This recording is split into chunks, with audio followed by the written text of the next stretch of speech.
Okay guys, the purpose of this video is to introduce the ladder that we can use for sports trading.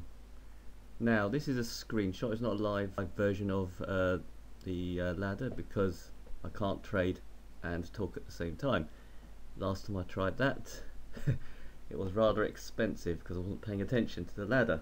Anyway, so this is for beginners, so if you are looking for trading strategies and ideas, then maybe in another video, but this particular video is just to introduce the ladder, to introduce the idea of how to use this ladder. The software is called a Geek's Toy, or the Geek's Toy. It's free and it's very good, so if you do use it and you enjoy using it, then donate to the Geek, as he calls himself. So donate to the coder at www.geekstoy.com. I would say it's probably the best trading software in the world, but there have been issues with that as you may find out if you look on Google.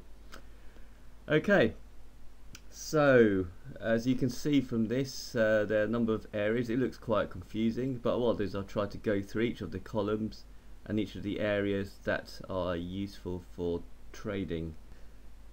But first of all, there are a couple of terms that you may not be familiar with, and I want to discuss these.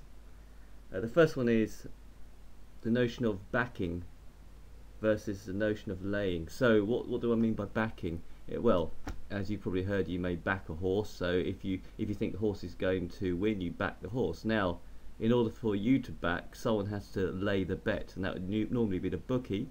But on the Betfair exchange on which I trade, the other traders can lay the bet. In terms of trading, if you expect the market's going to go down, i.e.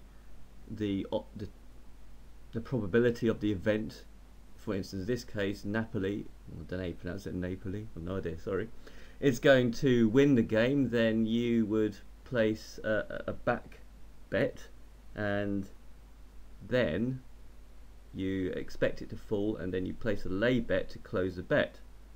Similarly, if you think, I should have said Munich, if you think Munich is gonna lose, you would place a lay bet, and then as the odds change, and in this case I think the game was 0-0 or 1-1 at the time, if you think the odds are going to go up, then you place a lay bet first and a back bet afterwards to close the trade. However many ticks you want to take, that's in terms of, for instance in this case it's 3.1, 3.15, 3.2, each one of those ladders or levels in the ladder is a tick. Now however many you want to take, that's up to you. You need to figure out however many you want to exit for a loss. If it moves against you, also you need to figure out yourself. That's for perhaps another video. The simple way I learn it, or I remember it, sorry, is back up and lay low. So if you think it's going to go down, you back first. If you think it's going to go up, or the market's going to go up, you lay first. Okay, now another term that's also that you may hear bandied about by sports traders is hedging. And that means that if, for instance, I'm only trading on Munich, on the Munich ladder, then all my bets are going to appear on the Munich side. And say, for instance, I managed to, it says it records, I don't know, I've got £5 profit. In the other, on the Napoli side, it would say £0 profit, and on the draw ladder, which I've hidden because I'm not interested in the draw market, it would also be 0. So that means that in order for me to make money, I've got to, or rather Munich has to win. Now this may not happen. I don't know what the end result, I don't know what the result of the match was in the end. As a trader, I don't care what the result is, as long as the wrong team doesn't score when I'm in a trade.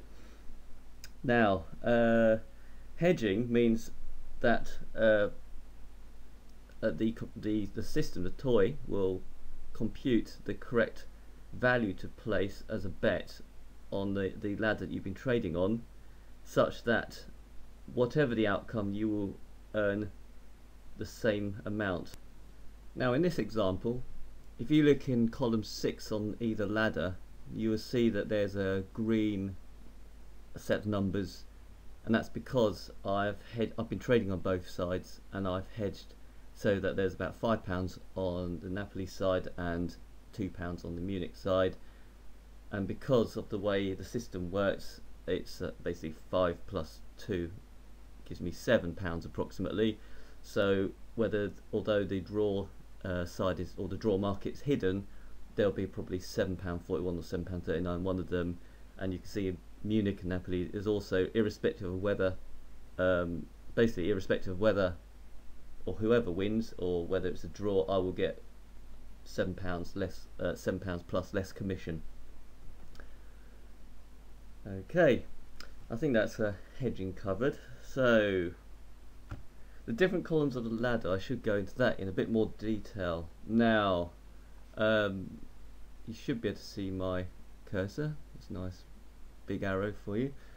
So first of all, before we go into columns, the other areas you look at, this top bit, oops, it's not standard. I put that there just because I want to see money. If there's no if it's a low liquidity market, because for whatever reason there might only be like £2 or £3 being changed at a time.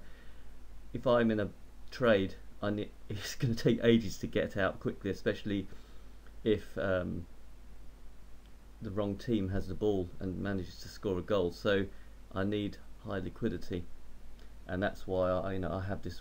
I think it's the weight of money indicator, but due to the nature of the software, you can place this chart anywhere. It's a very, very customizable piece of software. When you're in a trade, if you or when you've exited a trade, if you need to hedge, this area will be clickable, and so if it's clickable, you should get a little mouse icon like a finger that means that indicates that you can click it, and that means that it will place a hedged bet at the correct level. Now there is a setting, I can't remember what the setting is right now, but if you can have this column to act in a similar fashion, so you can specify where you want to place the hedged bet, because otherwise you have to take it at the market price. Okay, now this first column, that just displays the last traded price. It doesn't move in terms of time. It only moves every time a trade has been placed. So if there's a lot of trading action going on, the column will move quickly from the left or from the right to the left.